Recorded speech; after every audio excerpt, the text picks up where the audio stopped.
இன்றைக்கி June 2 day 1 of school.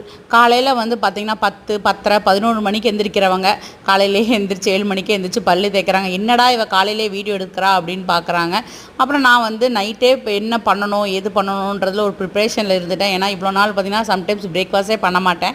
ஏன்னா நானும் அவங்க கூட சேர்ந்து தூங்கி எந்திரிச்சு நேராக லஞ்சுக்கு போயிடுவேன். இன்றைக்கி நேற்றே வந்து பிளான் பண்ணியாச்சு என்ன பண்ணணும் ஏதுன்ற மாதிரி. இல்லைனா பிளான் பண்ணாட்டினா நடக்காதுன்றது தெரிஞ்சனால நைட்டே வந்து முன்னாடி நாளே வந்து இட்லிக்கு வந்து மாவெல்லாம் அரைச்சாச்சு. கரெக்டாக ஒரு இதில் இங்கோன்னு நினச்சி வச்சுருந்தேன். கரெக்டாக அவ்வளோதான் பொங்கி இருந்தது மாவு.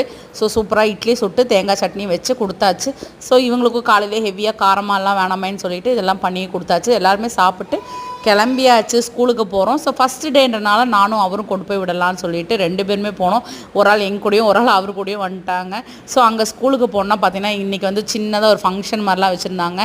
ஸோ எம்எல்ஏலாம் வர்றாங்க. ஸோ பார்த்திங்கன்னா இந்த ஆணையை பார்த்தோன்னே நான் ஃபஸ்ட்டு ரியலான ஆணை நினச்சிட்டேன். எங்கள் வீட்டுக்காரர் கொஞ்சமாக சரிவு இருக்கா, ரியல் யானையை இங்கே கொண்டு வருவாங்களா, ஃபைபரில் பண்ணுது அப்படின்னாரு.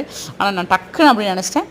அப்புறம் பார்த்திங்கன்னா அங்கே வந்து எல்லாம் சூப்பராக செட்டப் இருந்தது. ஃபுல்லாக கலர்ஃபுல்லான பெயிண்டிங் அடித்து பலூன்ஸ்லாம் கொடுத்து சூப்பராக ஒரு பார்ட்டி மாதிரிலாம் பண்ணியிருந்தாங்க. பார்ட்டின்னு சொல்ல முடியாது, கொஞ்சம் என்ஜாய் பண்ணுற மாதிரி கிட்ஸுக்கு வந்து ஒரு வைப் கொடுக்குற மாதிரியான ஒரு இது இருந்தது.